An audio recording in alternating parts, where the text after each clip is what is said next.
Brought to you by Techno Camon 30 series.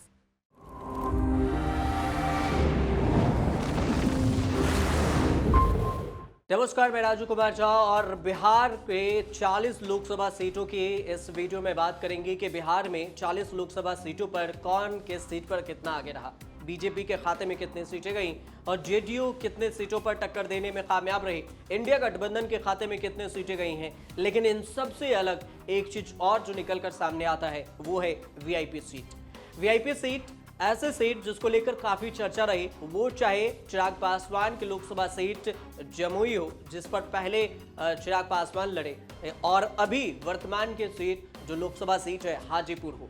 दोनों सीटों से चिराग पासवान बढ़त बनाकर जीत दर्ज कर लिए हैं और न सिर्फ 2 बल्कि चिराग पासवान के खाते में 5 सीटें थी, 5 पर बढ़त है। लेकिन अभी तक जो साफ है उसमें से 2 की तो जीत पक्की है। लेकिन इसके अलावा भी एक सीट है जिसको लेकर जीत कंफर्म, वो सीट है समस्तीपुर लोकसभा सीट की।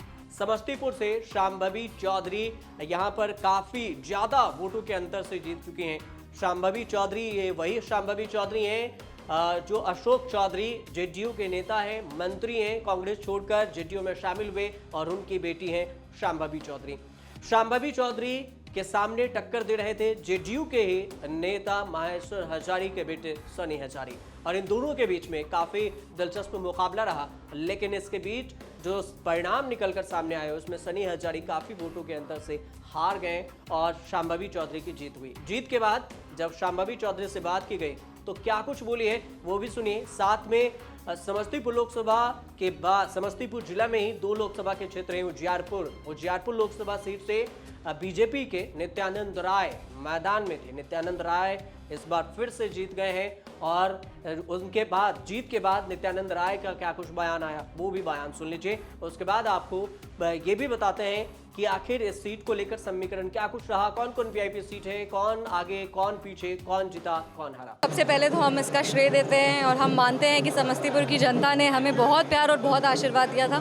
पहले दिन आए थे तो कहे थे बेटी के रूप में आए, और अब हम मानते हैं कि बेटी के रूप में उन्होंने हमें स्वीकार लिया है।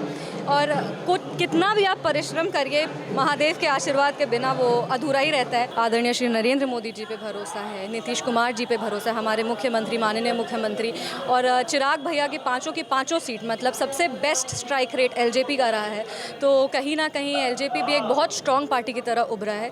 और ये कह सकते हैं कि जो लोग हमें पूरे चुनाव के समय बरगलाने का कोशिश कर रहे थे कि कुछ नहीं आने वाला है, जो भी एलजेपी के कोर वोटर्स हैं वो एलजेपी के साथ नहीं है, उनकी बगावत करें, ये सबको हमने खारिज कर दिया। हम तब भी कहते थे कि आप रिजल्ट का इंतज़ार करिए, और अब रिजल्ट आ गया है तो हमें नहीं लगता कि कोई डाउट बचे।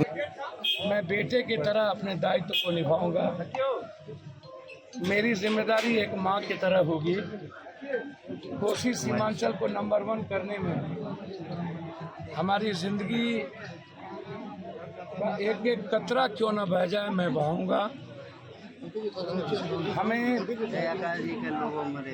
विशेष तौर पर दलित, आदिवासी और माइनॉरिटीज के लोग और सर्व समाज के साथ साथ कुशवाहा समाज के लोगों ने, मैंने वोट देखा बूथ पर। यदि कुशवाहा समाज ने उनको 400 वोट दिया तो हमें भी 150 वोट दिया। यदि वैश्य समाज ने उनको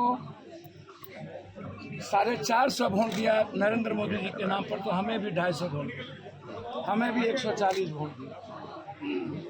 पूर्णिया का ये ऋण मेरा पूरा परिवार मर के भी नहीं चुका सकता। माननीय प्रधानमंत्री आदरणीय नरेंद्र मोदी जी को तीसरी बार प्रधानमंत्री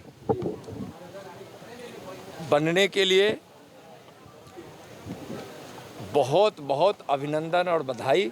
तो ये आपने देखा कि इस सीट पर बिहार में जो नया समीकरण निकलकर सामने आया है कि जेडीयू और बीजेपी के बीच में टक्कर रही है, कि दोनों के बीच में टक्कर इसलिए शब्द यूज हो रहा है कि कभी बीजेपी ये कहा करती थी कि जेडीयू और उसके मुकाबले बिहार में नहीं कर सकती है, लेकिन नीतीश कुमार के जेडीयू ने ये दिखा दिया है कि वो बीजेपी अगर अकेले दम पर लड़ती तो फिर कहीं ना कहीं पीछे रह जाती, और बीजेपी को बिहार में सहारा अगर दिया है तो फिर वो जेडीयू ही है। कई सीटों को लेकर समीकरण आए, अब बिहार का नया समीकरण क्या कुछ कहेगा वो तो आने वाले वक्त में ही बताएगा। लेकिन फिलहाल जो वीआईपी सीटों का अनुमान जो वीआईपी सीटों का परिणाम था वो आपके सामने रखा गया। आप देखते रहिए न्यूज़ तक।